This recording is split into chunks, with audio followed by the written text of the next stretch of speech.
Bien-aimé, on va attaquer la partie 2. Le sujet, c'est toujours la musique par rapport aux chrétiens. On a vu dans la partie 1 que pourquoi un chrétien ne devait pas écouter les musiques du monde, quelles conséquences ça pouvait avoir sur son âme, sur son corps, qu'est-ce que Dieu en dit, voilà, qu'est-ce qu'est-ce qui peut arriver en- par rapport aux pensées, par rapport à la souillure, par rapport à toutes ces choses. Et aussi que de toute façon, tout ce qui ne glorifie pas Dieu, de toute façon, est inutile.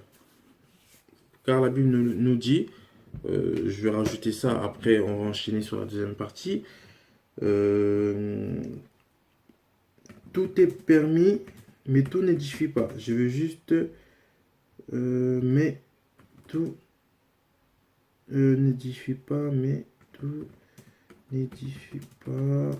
Je vais juste vous donner ce verset.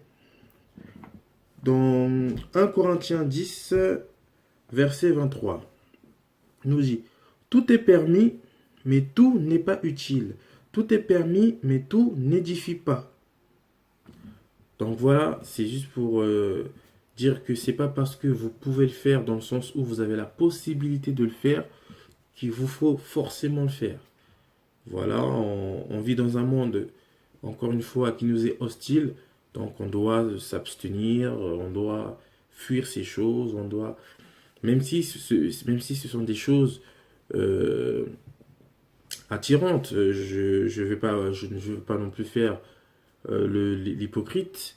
J'ai écouté la musique du monde pendant très longtemps. J'étais moi-même très fan de la musique du monde. Je dansais dessus, je m'ambiançais dessus, voilà. Donc, je sais très bien quel effet ça a sur le corps, quel effet ça donne quand on l'écoute. Je sais que voilà, c'est quelque chose de dur à faire. Moi-même, aujourd'hui encore, Dieu merci, j'arrive à m'en passer, mais il y a des moments où voilà, c'est un peu dur, c'est un peu compliqué, donc on essaie de faire en sorte d'y arriver. Donc voilà.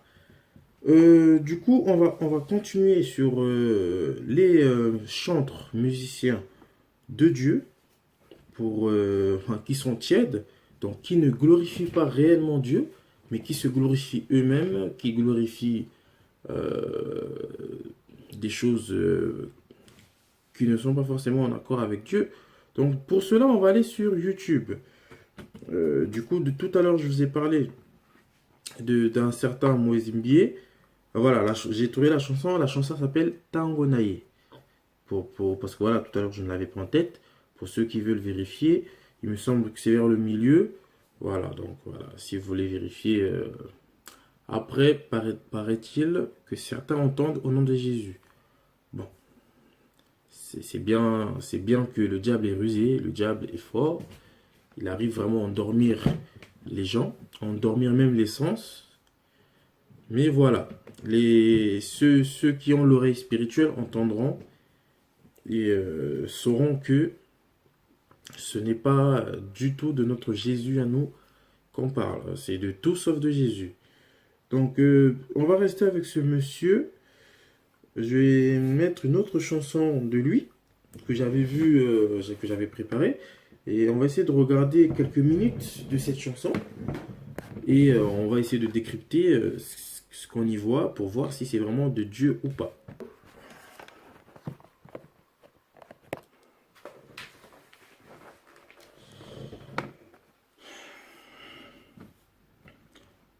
On va essayer de lire qu'est-ce que la Bible dit justement sur ce genre de comportement, sur ce genre de choses qui, qui est relativement de l'orgueil, hein, de l'orgueil, du m'as-tu vu, etc. Alors, on va lire Michée 6, verset 8. On t'a fait connaître, ô homme, ce qui est bien et ce que l'Éternel demande de toi. C'est que tu pratiques la justice, que tu aimes la miséricorde et que tu marches humblement avec ton Dieu. Donc, pour rester dans le contexte de ce monsieur. Après, on fera d'autres personnes. Après, on clôturera parce que voilà, c'est pas non plus pour faire la pub de ces musiciens, ni faire leur procès. Je ne suis pas un juge. Seul Dieu sait, moi je me base sur la parole et je dénonce ce que je vois. Donc, on t'a fait connaître, ô homme, ce qui est bien. Donc, pour prendre l'exemple de ce monsieur, on parle de Moïse Mbié, cet homme est censé savoir ce qui est bien. Parce qu'il est censé être chrétien. Donc, avoir lu la parole de Dieu, connaître la parole de Dieu, avoir l'Esprit de Dieu en lui. Donc, ça veut dire que il est censé être dans cette catégorie d'hommes qu'on a fait connaître le bien. Donc, la parole de Dieu. Et ce que l'Éternel demande de toi. Donc, ce monsieur est censé savoir ce que l'Éternel attend de lui.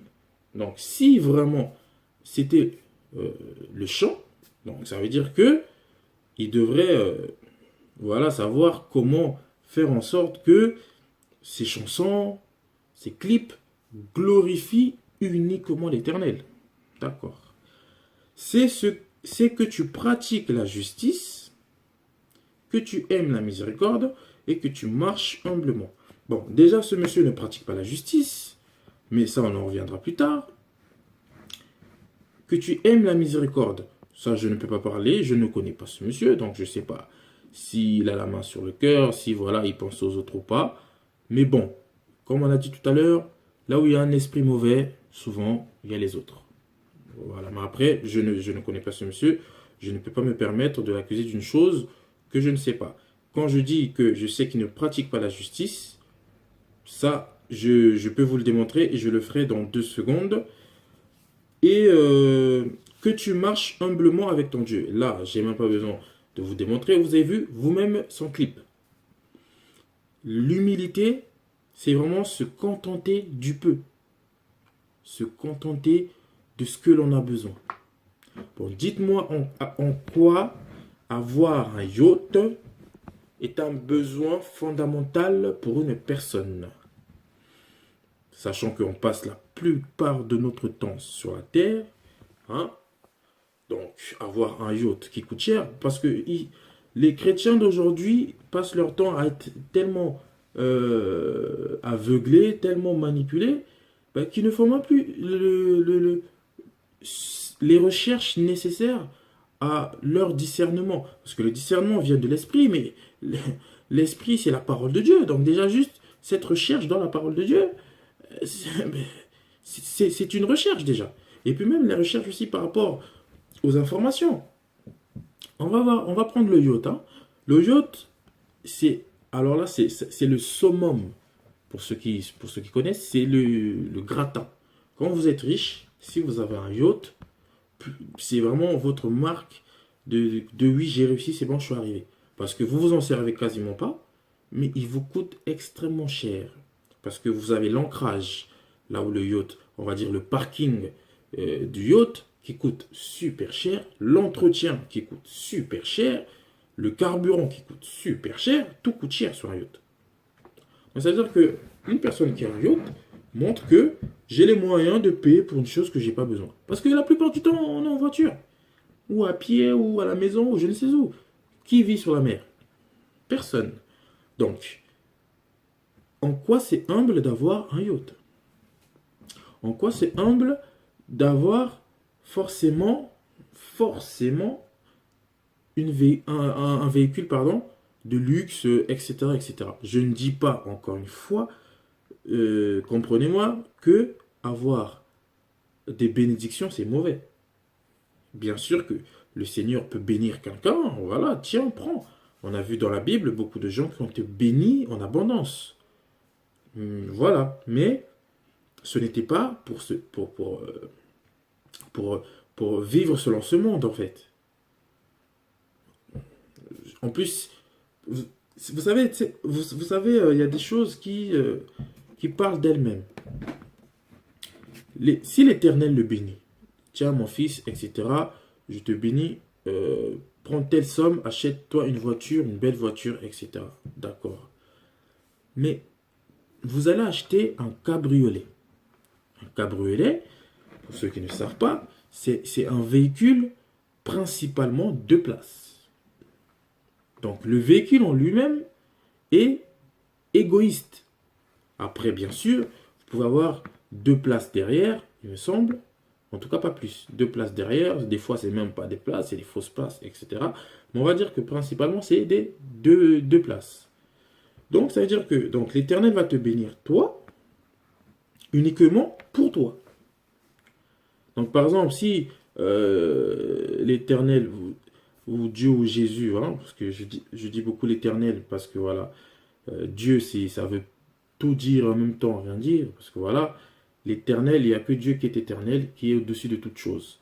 Mais on peut aussi l'appeler Yehoshua, Jésus, voilà. Donc, c'était juste pour une petite clarification. Donc, Dieu va vous bénir, vous, uniquement pour vous. Donc, si, par exemple, Dieu avait besoin que vous ayez aidé un frère ou une sœur dans le besoin ou pour accompagner des gens je ne sais où, ben, vous pouvez accompagner qu'une personne. Parce que vous avez décidé d'acheter une voiture où il n'y a que 2 places. Donc, vous plus la personne, ça fait 2 personnes. Alors qu'il y a des 5 places qui existent, il y a des 7 places qui existent. Mais non, vous achetez une voiture que pour 2 personnes. D'égoïste. Et ça, c'est pas que moi qui le dis. Hein.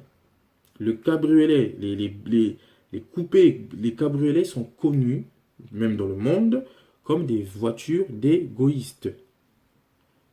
Les gens souvent qui ont des cabriolets, soit ils vivent seuls, soit ils sont assez riches pour avoir 2 voitures. Donc le cabriolet, c'est à eux. C'est vraiment pour leur petit plaisir personnel. Et pour la famille, ben, ils ont une deuxième voiture. Donc, même si, imaginons que l'Éternel a pourvu, voilà, il a donné l'argent, etc. Mais le véhicule ne correspond pas, en fait. Parce qu'un chrétien doit penser aux autres avant. Avant. Oui, mais comment ça, on ne travaille pas pour les autres, etc. Je n'ai jamais dit qu'on travaille pour les autres. Il doit penser aux autres. Bon, je vais acheter cette voiture. Est-ce qu'avec cette voiture, si quelqu'un a besoin, je pourrais faire ci? Est-ce que si je fais... Vous achetez la voiture pour vous, moi, en disant que il y a peut-être besoin, il y a peut-être quelqu'un qui aura besoin de moi un jour, etc. Vous mettez je ne sais combien de milliers, voire même des fois des millions, dans des yachts, alors qu'il y a des gens qui meurent de faim. Alors qu'il y a des gens qui n'ont même pas 10 euros pour manger, mais vous mettez 200, 300, 400 000 euros dans un yacht. Sachant que ça, c'est juste pour le prix pour l'acheter, mais pour le garder, il faut payer. Il faut payer. Après, je ne connais pas ce monsieur. Hein. Peut-être vous allez dire, oui, mais il insiste beaucoup. Non. C'est juste par rapport à ce que j'ai vu de son propre clip. C'est pas moi qui ai fait son clip. Je ne suis pas producteur. Je ne le connais pas. C'est pas moi qui a fait son clip. C'est lui qui a fait son clip. C'est lui qui a décidé de mettre ses images. Moi, je parle en fonction de ces images. Il y avait bel et bien un yacht. C'est pas moi qui l'ai inventé. Il y avait bel et bien une voiture de luxe 2 places. En tout cas, 2 places, c'est un coupé. Vous pouvez regarder le clip. Hein. Le clip, il s'appelle Ebenezer Pasteur Mouimbié, la réserve de l'Éternel. Voilà. Si jamais vous voulez regarder. Donc voilà. Ben, on va essayer de passer à autre chose. Parce que tout ça, c'est important. Un chrétien on doit voir Christ en lui. On doit voir les fruits de l'Esprit de Dieu.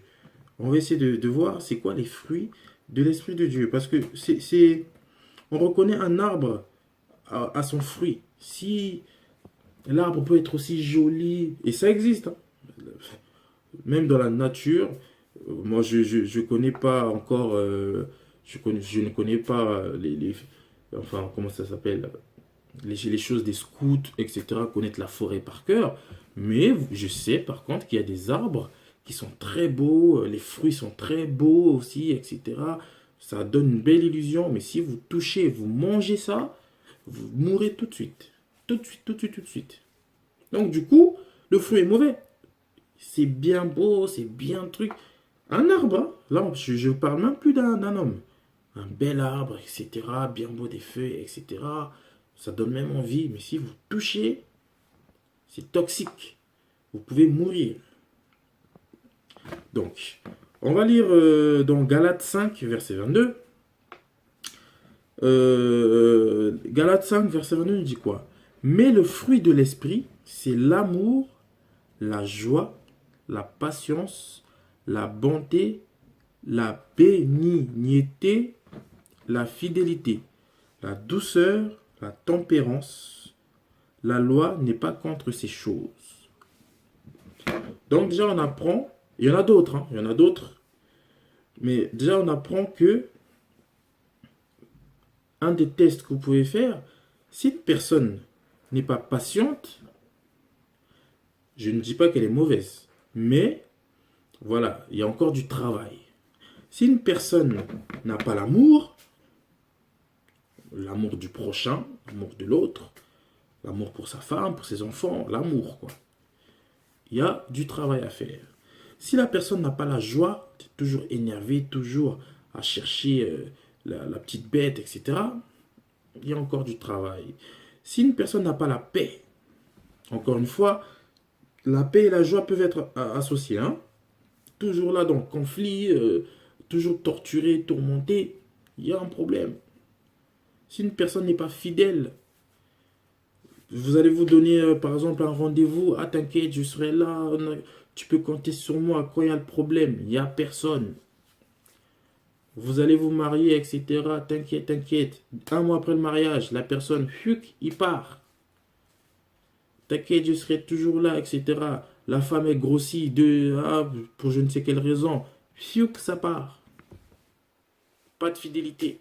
Même fidélité à l'éternel aussi. Parce qu'on doit être fidèle à Dieu. La douceur. Une personne, même pour demander une chose simple, il faut être agressif, tout ça. Il y a du travail. Mais si une personne mélange beaucoup trop de choses qui sont contraires au fruit de l'esprit, là, il y a un problème. Là, on ne peut pas dire qu'il y a du travail. Là, ce n'est pas du travail. C'est que ça veut dire que le travail n'a pas commencé. On ne peut pas avoir 10 000 défauts alors qu'on a l'esprit de Dieu en nous. On ne peut pas être parfait, d'accord, mais on peut s'en approcher. Et on doit s'en approcher. On doit viser la perfection, on doit viser Christ. Mais si vous avez 1, 2, 3, 4, 5, 6, 7, 8 défauts, bon, ils sont où vos bons fruits? Parce que c'est ça en fait. Un fruit, c'est soit il est bon, soit il est mauvais. Donc ça veut dire que vous avez un nombre défini de fruits, parce que le contraire de la patience, c'est l'impatience. Donc c'est le même fruit. Mais soit c'est l'impatience, soit c'est la patience. Donc si une personne a ce même fruit, a le fruit de la patience, ben forcément il n'a pas celui de l'impatience. On est d'accord? Jusque-là, vous me suivez. Si une personne a le fruit de la joie, en même temps il ne peut pas avoir le fruit de la tristesse. Ce n'est pas possible. Donc si vous avez la tristesse, la colère, l'impatience, l'arrogance, etc., etc., ben, il vous reste quoi en fait? Qu'est-ce qu'on voit de Dieu en vous? C'est pour ça qu'on a lu tout à l'heure dans Chronique que ce n'était pas tout le monde qui était appelé à servir l'Éternel. Là, on est dans l'Ancien Testament parce que voilà, l'Esprit n'était pas encore descendu, donc voilà, on pouvait servir au temple. Point barre. Alors qu'aujourd'hui, l'Esprit est descendu, nous sommes le temple du Saint-Esprit, donc voilà, c'est un peu différent, mais c'est pareil en même temps. Les conditions qu'il y avait pour servir avant, c'est les mêmes conditions, mais adaptées au nouveau temple, qui est nous. Si Dieu ne vous a pas demandé de faire un truc, ne le faites pas. Si Dieu ne vous a pas préparé à quelque chose, n'y allez pas. Si Dieu ne vous a pas dit chante, ne chantez pas. David, Dieu lui a dit d'être roi, mais il était roi. Il pouvait chanter de temps en temps, etc. Mais son rôle, c'était d'être roi.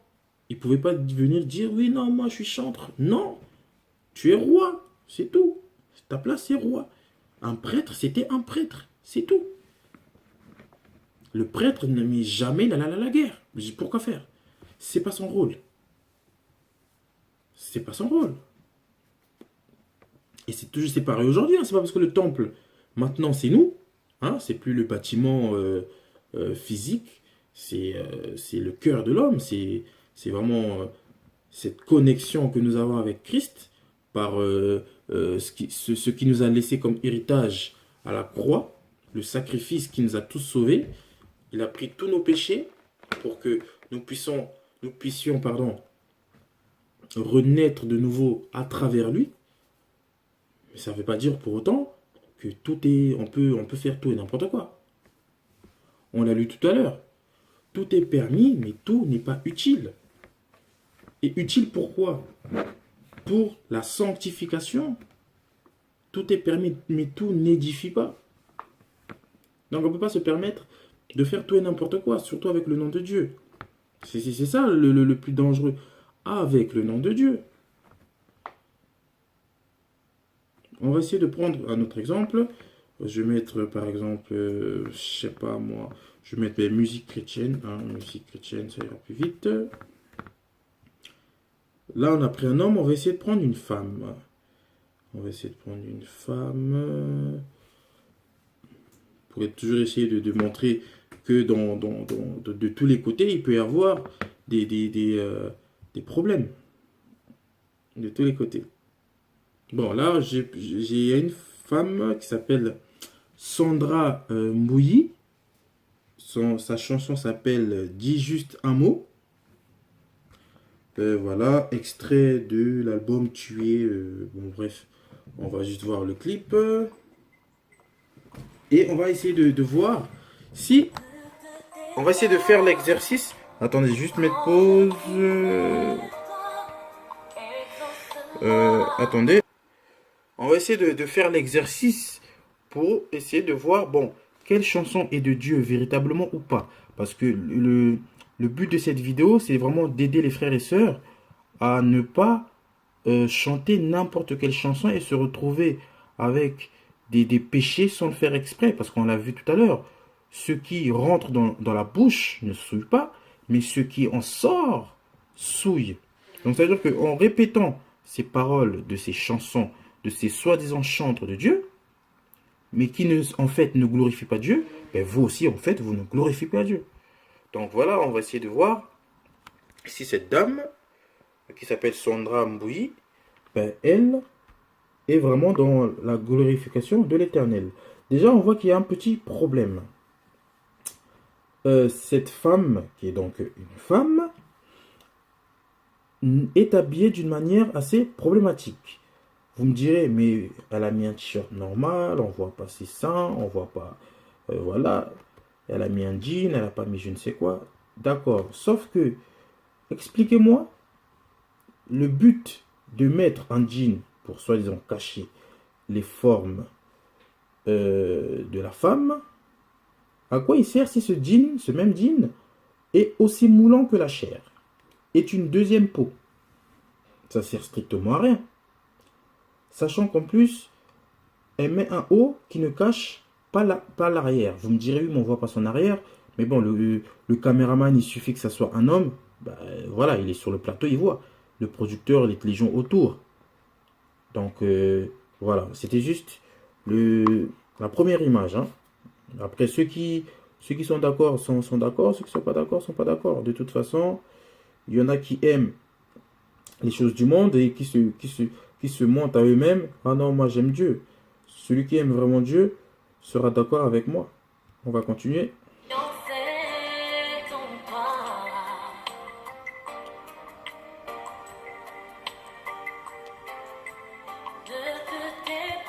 Bon, encore une fois, vous allez me dire oui, mais t'es trop sur l'apparence, frère. Mais l'apparence, c'est ce que l'on voit en premier. Avant d'ouvrir la bouche, on voit l'apparence. Si moi, aujourd'hui, je viens vous faire une vidéo, et je suis complètement tatoué de partout, avec une coupe de cheveux complètement folle, je mets même pas de t-shirt, etc. Mais franchement, vous trouverez que c'est normal. Si vous m'écoutez, je dirais, mais vraiment, mais soit c'est moi qui fous, soit c'est eux qui s'en foutent. Vous devriez me fuir si vous me voyez comme ça. Même si ce que je dis est basé sur la parole, c'est faux. Parce que déjà, moi-même, je ne suis pas basé sur la parole. Parce que la parole dit, soyez pudiques Je suis là, j'ai pas de t-shirt. La parole dit, ne vous faites pas de représentation, parce que ça sert à rien de jouer sur les mots. Hein. L'idolâtrie, c'est pas forcément les statues. Hein. Dessiner sur son corps le statut de Bouddha ou un dragon ou le prénom de ses enfants. Quelle que soit votre excuse, oui, ma mère est morte, c'est pour célébrer sa mort. Ah donc ça veut dire que votre mère est tellement importante que vous devez désobéir au commandement de Dieu et vous mettre sur sa date de mort sur le corps ou sa date de naissance ou je ne sais quoi. Donc l'apparence est très très important. C'est pas pour rien que dans la Bible on dit très bien que c'est une honte pour l'homme d'avoir le cheveu long. Si c'était pas grave l'importance, ben ça n'aurait pas été une honte. Ça aurait été on s'en fiche vu que le corps, l'apparence n'est pas important. Regardez bien cette dame, hein, cette jeune femme entre son maquillage et le maquillage de Beyoncé, bon, Alicia Keys, elle ne se maquille plus. Bon, bref, de toutes ces stars-là, on va prendre Ciara, Shaim, je ne sais quoi. Où est la différence? Regardez bien. Où est la différence? Gloss à excès, fard à paupières, je crois que ça s'appelle comme ça, à excès, fond de teint à excès, tout à excès. Les sourcils bien courbés, et toutes ces choses-là, c'est de la séduction. C'est ça, qu'on ne vous montre pas, hein. On ne se maquille pas pour déplaire, on se maquille pour plaire. Donc, une personne qui se maquille à outrance, ça veut dire qu'elle veut plaire à outrance. Moi, je suis désolé. Moi, je suis désolé. Si le but, c'est d'être naturel, c'est de ne pas en faire trop, vous n'en faites pas trop, puis c'est tout. Le but de toute façon, et c'est ça, on en viendra plus tard, hein, mais le but de toute façon, c'est pas elle, on s'en fiche. Normalement, si elle est là pour glorifier Dieu, pour louer son Dieu, pour adorer son Dieu, on s'en fiche d'elle. On doit la voir, on doit même pas la voir de base. Mais bon, on va continuer hein, pour essayer de voir ce qui cloche.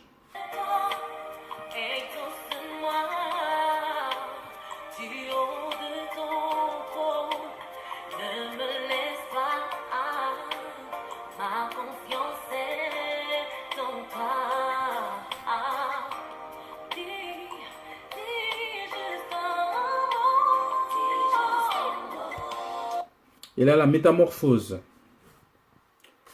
La dame, elle tourne, bim, elle se transforme, ses cheveux changent, ses vêtements changent, etc., etc. Déjà, il y a une chose, moi, qui me perturbe. Par rapport à la manière de chanter, j'ai l'impression d'entendre du zouk. Vous allez peut-être dire oui, mais non, etc. Si, moi, personnellement, hein, j'ai l'impression d'entendre du zouk. Donc, après, je ne sais pas pourquoi. Ceux qui sauront, vous saurez, et ceux qui ne sauront pas, vous ne saurez pas. Moi, je vous le dis, c'est mon ressenti. Et toutes ces choses, déjà, la ressemblance physique avec les chanteuses du monde, la ressemblance physique dans la mélodie, c'est... Alors que l'esprit de Dieu et l'esprit du monde ne sont pas du tout pareils. Donc, comment on peut trouver des similitudes chez un chrétien et des similitudes les mêmes chez un païen? Alors que la Bible nous dit, qu'y a-t-il entre la lumière et les ténèbres? Quel rapport y a-t-il entre l'Éternel et Baal? Il n'y en a aucun. À part le fait, hein, franchement, le seul point commun que normalement qu'on doit avoir avec les fils de Satan, c'est qu'on est tous des hommes en fait. C'est notre seul point commun. Tout le reste, leur manière de penser, leur manière de s'habiller, leur manière de vivre, tout ça, on ne doit pas vivre pareil. Mais bon, c'était juste un petit détail. Bon, on continue.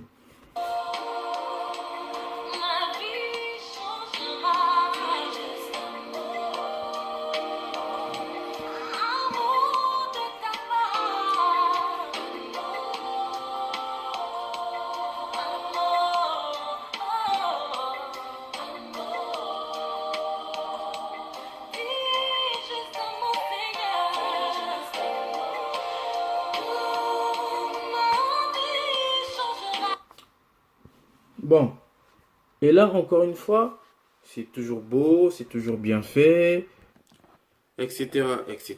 C'est toujours beau, bien fait, c'est bien chanté. Faut, voilà, on va pas non plus mentir, c'est bien chanté, c'est bien chanté. Mais le problème, encore une fois, c'est qu'est-ce qui est véhiculé? Qu'est-ce qui est véhiculé? Quelle image est donnée à travers cette chanson? Parce que du coup, une personne qui veut se convertir, parce que ça aussi, il faut le dire, une personne qui vient de se convertir ou qui veut se convertir, elle va tomber sur cette chanson. Elle va voir cette dame qui est, entre guillemets, chrétienne. Elle va voir son habillement, elle va voir comment elle est, etc. Ben, elle va se dire, être chrétienne, c'est ça. Ben, elle va se dire quoi? Ben, en fait, je suis bien, parce que je suis maquillée comme elle. Je suis bien, je m'habille comme elle. Donc en fait, je suis bien. J'ai besoin de rien changer, juste des petits détails. Oui, par rapport à cette femme-là. Oui, je suis d'accord avec la personne qui dirait ça. Parce que oui, il n'y a pas beaucoup de différence. Mais entre un vrai chrétien, une vraie chrétienne et cette femme-là, ah oui, là, par contre, oui, il y a une différence. Une différence. Moi, je ne suis pas de ceux qui disent que les femmes n'ont pas le droit de mettre de pantalon, etc., etc. Ça, c'est un autre débat. Mais même si on met un pantalon, on ne met pas un pantalon qui montre tout son corps. Même si on met, par exemple, je sais que, voilà, en hiver, parce que voilà, l'hiver, on est en plein hiver, même s'il ne fait pas si froid que ça, hein. J'habite en France, donc en ce moment, c'est l'hiver. Il y a les leggings pour tenir chaud, etc. Mais vous mettez un très long haut, pas un long haut, un très long haut, qu'on ne voit ni vos cuisses, ni vos fesses. Parce que le but, c'est ça en fait. Qu'on voit vos tibias, bon, voilà. Parce qu'en été, vous me direz une longue jupe, pas une mini-jupe comme on voit aujourd'hui. Parce que c'est ça aussi. La société a fait en sorte que ce qui était une mini-jupe à l'époque devienne une jupe normale. Donc du coup, la mettre, c'est pas être impudique. Et ce qui était un mini-mini, c'est devient une mini-jupe. Tout est recalculé. Non, ce qui était une mini-jupe avant, c'est toujours une mini-jupe tout de suite, aujourd'hui. C'est tout. C'est juste que vous avez créé encore plus petit. Mais c'est tout. Une mini-jupe d'avant, c'est toujours une mini-jupe. Une jupe qui arrive au-dessus du genou, c'est une mini-jupe. Une jupe, normalement, doit aller au milieu du tibia. Au milieu du tibia. Bon, enfin bref. On n'est pas là pour faire, en tout cas dans cette vidéo, on n'est pas là pour faire une leçon de mode. Ce n'est pas le sujet. Mais c'est vraiment pour accentuer sur le visuel, ce que l'on dégage. Premièrement, parce que si vous voulez aller parler, par exemple, dans la rue à quelqu'un, un inconnu, homme ou femme, il va vous voir arriver. La première chose qu'il va voir, c'est avant même que vous dites oui, Seigneur, Jésus t'aime, voilà, reprends-toi, etc. C'est votre tête. Si vous débarquez avec une tête beaucoup plus païenne que lui, limite, c'est lui qui va vous dire, mais en fait, tu vois pas que ce que tu as fait, t'abuses. Le monde à l'envers. Si vous débarquez avec la même tête, la personne va vous écouter. Mais ce que vous allez dire, ça va sonner comme mais il se moque de moi ou quoi? Mais il se moque de moi? Mais il s'est vu? Non, mais il s'est vu. Ce qui sera la vérité. Vous venez, vous lui dites oui, mais non, mon frère, c'est comme si, c'est comme ça. Ah bon? Et toi, t'es dedans? Ouais? Bon. Ben, moi aussi, alors, on est pareil. Non, mais ça, c'est pas. Ben, si. Ben, si. Tu ne choisis pas là où tu es, on est différent, et là où on est pareil. Non, on est pareil. Le samedi soir, je sors. Le samedi soir, tu sors. Même si tu dis que tu ne bois pas parce que, etc. On sort tous les deux. On est au même endroit. Donc, on est pareil. Oui, mais moi, j'ai une petite amie, toi, tu as une petite amie. Oui, mais moi, attention, je vais l'épouser. Mais alors, en attendant, tu ne l'as pas épousée. Donc, on est pareil. Tu as une petite amie, j'ai une petite amie. Ouais, mais bon. En attendant, moi, j'ai 2 enfants hors mariage, toi, tu as 2 enfants hors mariage. Oui, mais non, attention, moi, ma femme est prise, je prie aussi avec elle, on compte se marier. Oui, mais en attendant, on est pareil. Après, attention, hein, je ne dis pas que avoir eu des enfants hors mariage, c'est forcément dire qu'on est mauvais. Attention, tout le monde a le droit à l'erreur, hein. Mais voilà, c'est le message que j'essaie de faire passer, c'est il faut marquer la différence. Comme ça, déjà, votre différence parle avant même que vous-même vous parliez. Vous ne pouvez pas seulement venir et tenir des beaux discours. Le sacrifice le plus agréable à Dieu, c'est notre corps d'abord. C'est notre corps, se faire violence, refuser toutes ces choses du monde. Moi-même, pour la petite histoire, un témoignage personnel, quand j'étais dans le monde, quand j'étais plus jeune, j'étais mais un grand fan de tatouages. Alors moi, les tatouages, c'était quelque chose, j'aimais ça. J'aimais ça. J'aimais ce que ça représentait, j'aimais tout ça. Mais j'ai toujours eu ce blocage. Par la grâce de Dieu, j'ai eu toujours ce blocage en me disant, oui, mais c'est pas bien. Je ne savais pas encore à l'époque pourquoi, mais je savais que c'était pas bien. Au jour d'aujourd'hui, je remercie le Seigneur. Parce que voilà, après, bon, si vous êtes tatoué, vous pouvez quand même aimer Dieu, hein.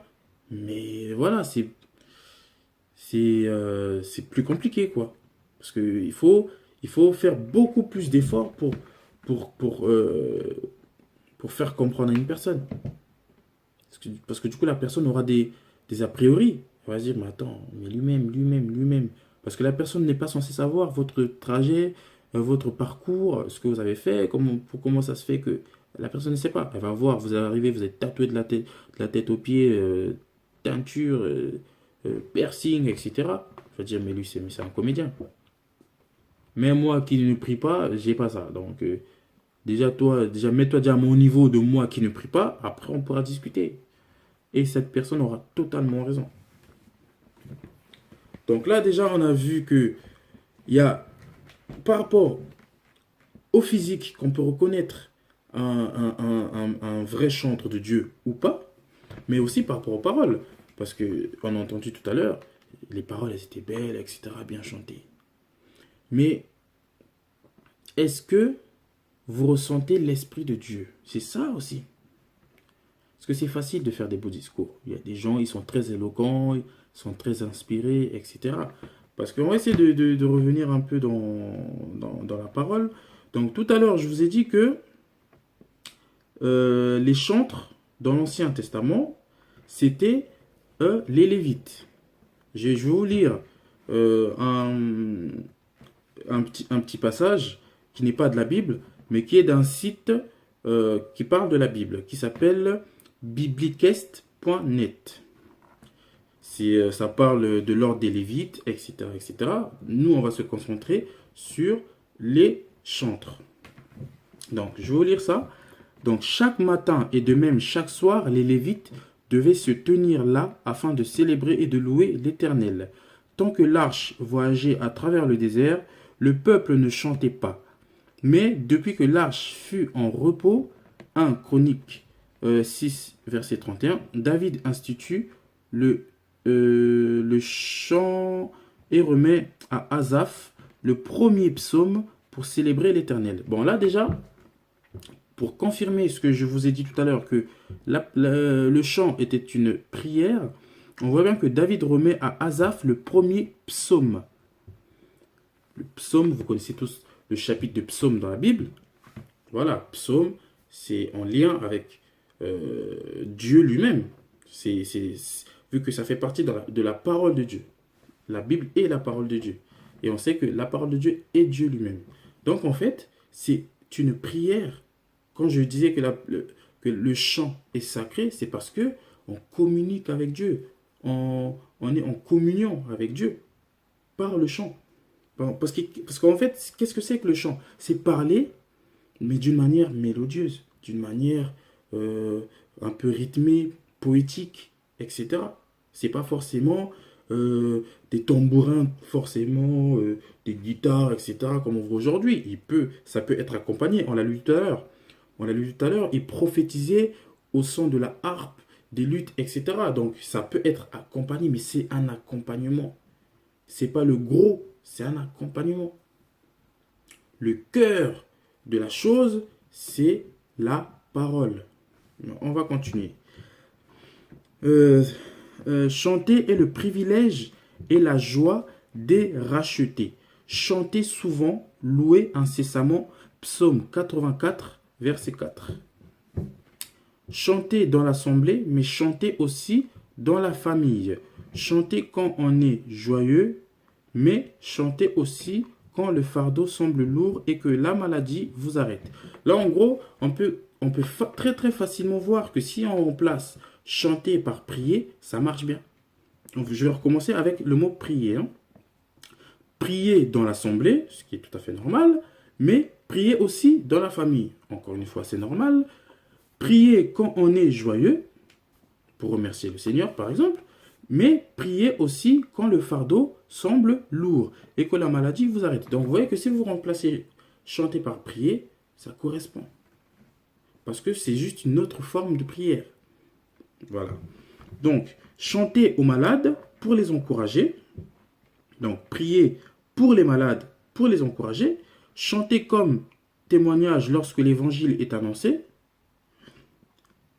Et surtout, chanter de son cœur au Seigneur. Éphésiens 5, verset 19.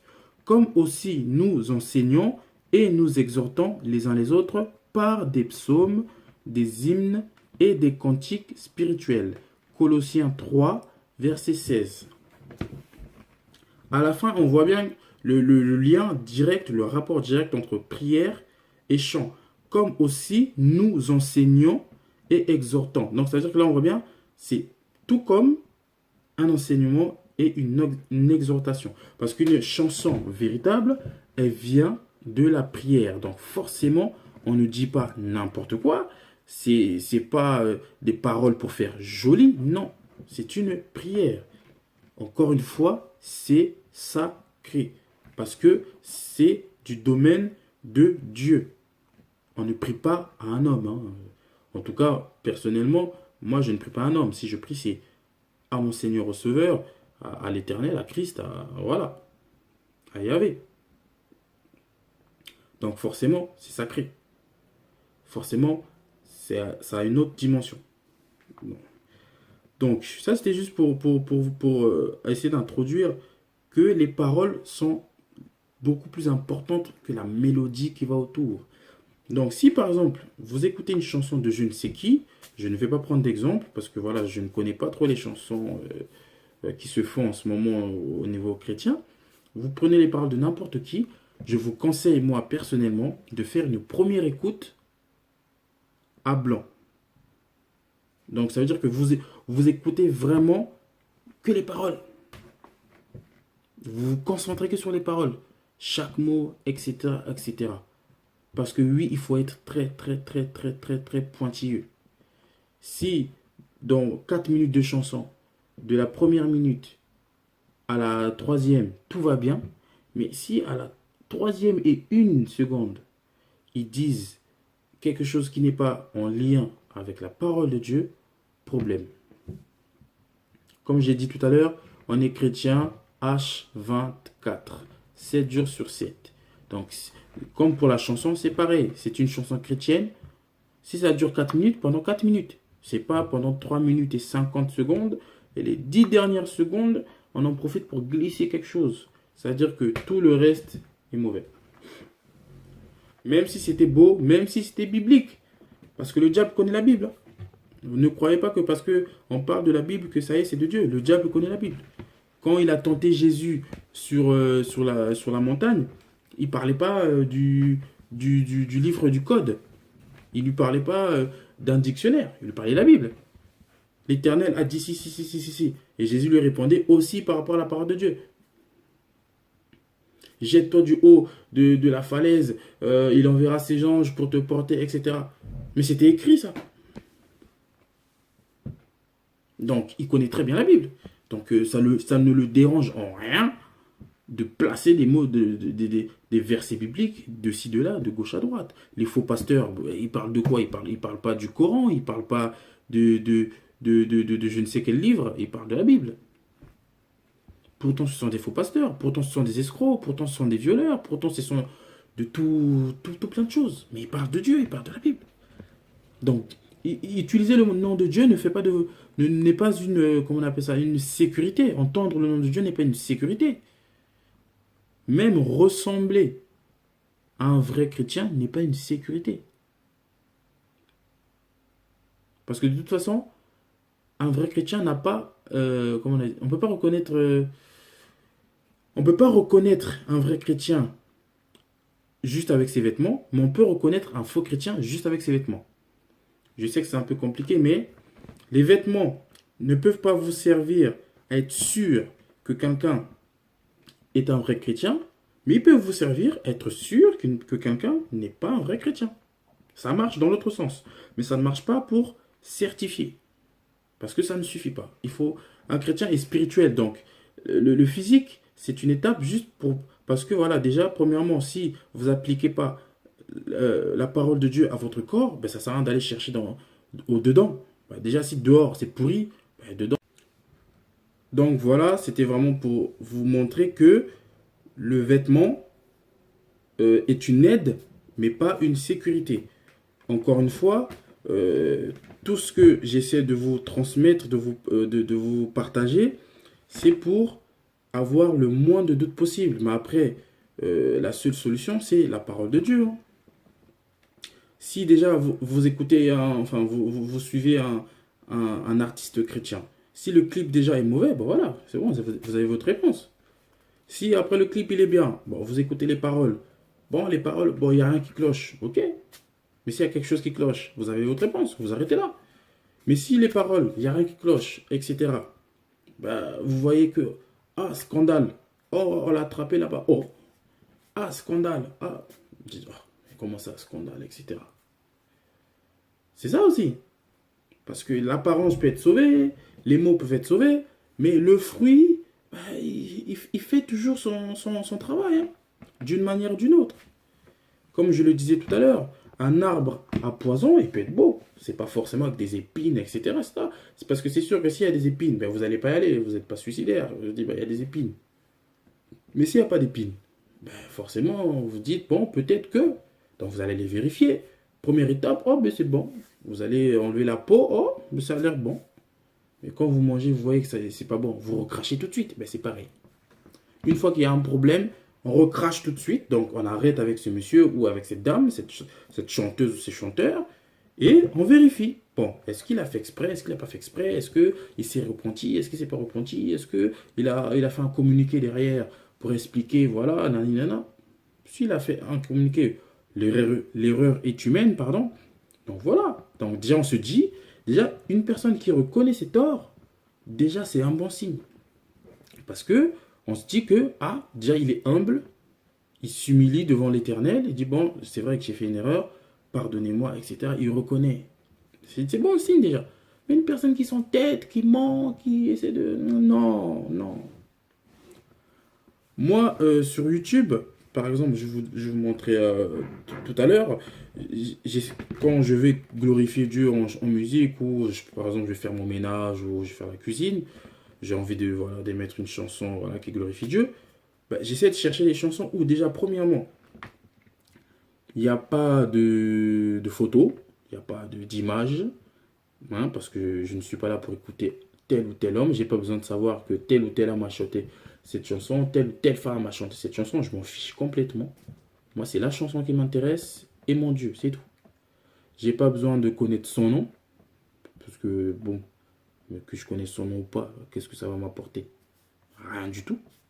Déjà, s'il y a ces deux éléments-là, moi, ça me met, entre guillemets, en confiance. Après, encore une fois, ça ne suffit pas. Hein. Voilà, faut regarder dans la chanson, est-ce qu'il y a des choses qui sont qui sont de la bonne doctrine, etc., etc. Mais déjà, ça me motive parce que c'est super rare. C'est super, super rare. Je vais essayer de vous montrer des choses par rapport à des albums. Je vous ai montré tout à l'heure déjà, mais je vais vous les remontrer. À des albums chrétiens, il n'y a que l'homme, le nom écrit en gros. Mike Kalambayi en gros. Moïse Mbi en gros. Tout à l'heure, c'était Sandra, je ne sais plus combien en gros. Tout en gros. Leur visage en gros. Tout. Donc, eux, c'est eux. C'est eux. En fait, ils vous disent clairement, bienvenue chez moi. Là, c'est chez moi. Là, c'est mon domaine. Là, on est chez moi. Donc, voilà. C'est mon clip. Donc là, je vais vous montrer très rapidement des albums chrétiens. Hein. Vous pouvez taper, vous allez voir les mêmes images. Donc là, le monsieur, il a écrit son nom au fond en rouge. Il y a lui-même ici une première fois. Il y a lui-même ici une première fois. Et il y a lui-même encore ici une deuxième fois. Donc monsieur est narcissique. Il s'aime tellement qu'une fois ne suffit pas. Non, il faut deux fois. Parce que moi, je suis beau, je passe bien, etc., etc. Alors lui, c'est du rap chrétien. On en a parlé tout à l'heure, c'est du n'importe quoi. C'est une abomination. Le rap ne pourra jamais être chrétien. Vous pouvez faire ce que vous voulez dedans, mettre les paroles que vous voulez dedans, ça ne sera jamais chrétien. Et encore une fois, c'est lui, son nom en gros, je crois que c'est Manu, bon bref, il y a son nom en gros, lui-même en gros, Dieu il est où? On ne sait pas. Encore une fois, l'homme, le nom toujours en gros, hein. Encore une fois, une femme, voilà, maquillée comme n'importe quelle femme, hein. Je ne vois pas la différence entre elle et une femme qui ne prie pas du tout, qui ne connaît même pas Dieu, je ne vois pas la différence. La pochette, doit faire, on va dire, si la pochette fait 30 centimètres, ben elle, sa photo, elle fait 15 centimètres. Elle prend la moitié de la pochette. Mais Dieu, il est où? Il est nulle part. Il n'y a même pas la place. Il y a la place pour elle et son nom. Et même l'album, même le nom de l'album, il est tout rikiki. On continue. Pareil. C'est tous des albums chrétiens. Hein. Vous avez des chansons chrétiennes, on va dire, euh, euh, traditionnelles, classiques. Après, vous avez du rap, vous avez du rock, vous avez du R&B chrétien. Moi, je vous fais passer. Hein. Alors là, Noël chrétien. Noël qui est une fête païenne, qu'on fait croire que c'est une fête chrétienne. Mais bon, voilà, on continue à faire croire que c'est chrétien, des chants chrétiens de Noël. Bon, enfin bref. Euh, voilà, on continue. Il n'y a aucune pochette où il n'y a pas d'homme. Aucune. Il n'y a aucune pochette où il n'y a pas le nom du chanteur principal. Il n'y en a aucun. Aucun. Là, regardez bien, il y a plein d'hommes, mais aucune notion de Jésus, de Dieu, du Seigneur, zéro. Pourtant, il écrit beaucoup de choses. Hein. Encore une fois, voilà. Encore un rappeur chrétien. Hein. Je ne sais pas si vous pouvez voir.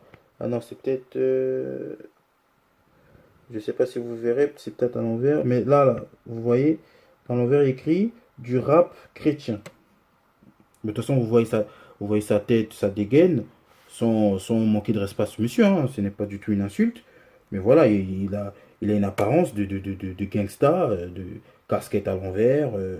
Voilà, c'est pas non plus... Voilà quoi, une évidence de savoir que ce monsieur est soi-disant chrétien.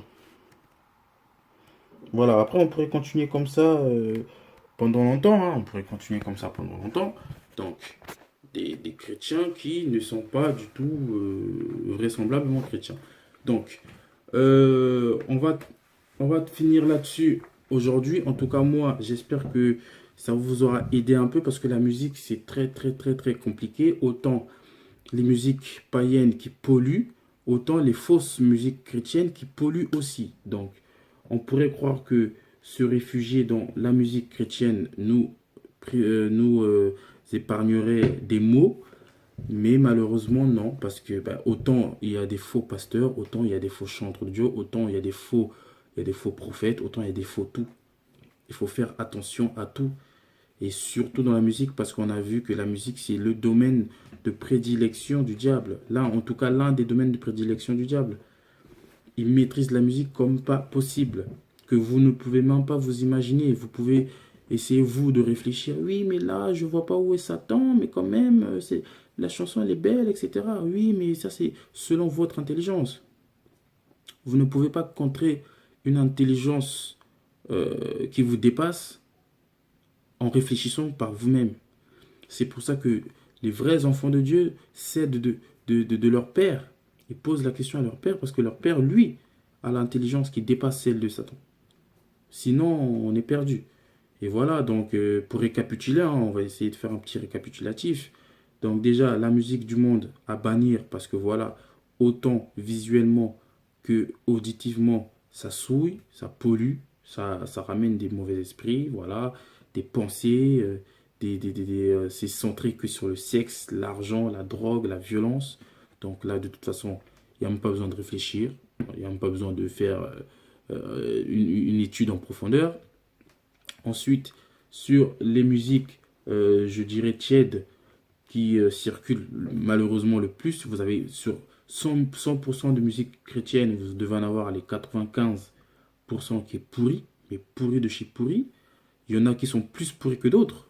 C'est vrai, je n'en dis qu'on vient pas. Il y en a qui sèment un peu le doute parce qu'on se dit, oui, mais lui quand même, il m'avait l'air sincère. Oui, mais bon, il y en a qui arrivent à se déguiser beaucoup plus facilement et il y en a qui ont du mal. C'est juste ça. Il y en a qui sont plus humbles, donc ça passe un peu plus discrètement. Et il y en a qui sont complètement fanfarons, donc on voit tout de suite l'arnaque. Donc il faut faire très attention à l'image, il faut faire très attention au message. Il faut essayer de trouver mais quel esprit anime telle ou telle personne, parce que la Bible nous dit que nous avons tous le même esprit en tant que chrétiens. Donc si vous avez le même esprit qu'un vrai chanteur chrétien, vous le verrez. Vous verrez les fruits de cette personne, sur l'apparence, sur les idées véhiculées, sur les paroles aussi. Donc voilà, c'est ce qui peut vous aider à faire votre tri. Et par rapport à la vraie musique chrétienne, déjà, elle doit être gratuite. Déjà, une personne qui chante bien, voilà, qui a une bonne apparence, mais qui fait payer sa musique, n'est pas de Dieu. En tout cas, fait une grosse erreur. Parce qu'on ne vend pas Dieu. Parce que, encore une fois, je l'ai dit tout à l'heure, mais la musique est sacrée, c'est une prière. Comment vous voulez vendre une prière? C'est comme les gens qui vendent euh, les miracles, qui vendent le baptême, qui vendent tout. Vous voulez vendre Dieu en fait. Vous mettez Dieu aux enchères et vous dites, bon voilà, moi, après ils vont prendre comme excuse, oui, mais il faut payer le studio, il faut payer ceci, il faut payer cela. L'Éternel des armées est l'être le plus riche, le plus puissant qui puisse exister. Même la richesse que la Terre a connue en 2000, 4000 ans, 5000 ans, 6000 ans, je ne sais combien d'années, n'est même pas 1% de sa richesse à lui. Donc dire que oui, mais non, il faut payer. Si Dieu t'a envoyé pour chanter, crois-moi qu'il va te remplir les poches. Mais pas pour que tu te remplisses les poches, toi. Il va te remplir les poches pour que toi, cet argent, tu t'en serves pour son œuvre. Donc ça, c'est une fausse excuse. Donc une personne qui vend ses albums, qui vend ses CD, qui vend les produits dérivés, de toute façon, une personne qui vend l'évangile, déjà, il faut qu'il se repente, mais très très fortement, parce que il risque d'être frappé. Il risque de rater son salut. Et ça, c'est très dommage. C'est ce qui nous fait mal au cœur, de savoir qu'il y a des gens qui risquent de souffrir pour l'éternité. C'est ça qui est dommage, en tout cas. C'est ça qu'on ne veut pas pour personne. Et donc déjà, ça, c'est un moyen de savoir qui est de Dieu ou pas. Une personne qui ne montre pas son visage, sauf bien sûr dans un vrai concert, si c'est en live, bah oui, là, la personne est obligée de montrer son visage, c'est en live. Mais si c'est pas en live, la personne peut très bien se priver de montrer son visage.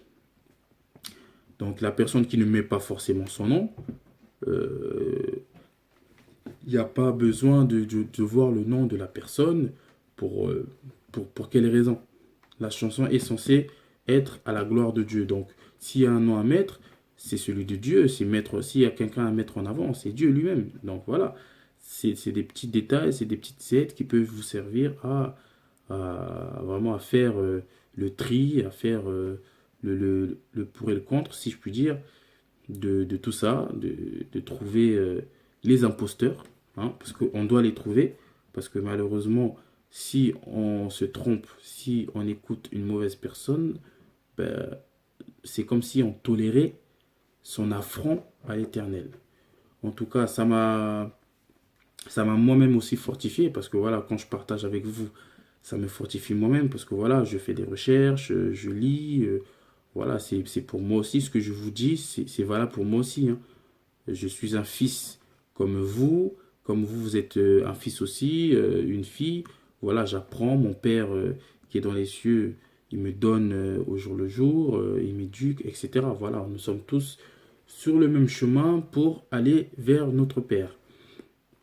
Donc voilà, j'espère que ça vous fortifiera, j'espère que ça vous aura éclairé au moins un peu et que ça vous aidera à vous y retrouver et à discerner un peu le vrai du faux, le un peu bon du totalement faux. Et voilà, c'est très important parce qu'on est dans un monde où le mal est partout, parfois visiblement, parfois un peu caché.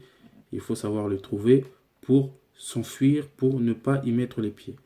Que la gloire soit rendue à notre Père, que toute la gloire revienne au Seigneur Jésus-Christ, que la paix soit sur vous, que l'amour de notre Père soit sur vous, soyez fortifiés, soyez tous bénis par le nom puissant de Jésus-Christ et que Dieu vous garde. Merci et au revoir.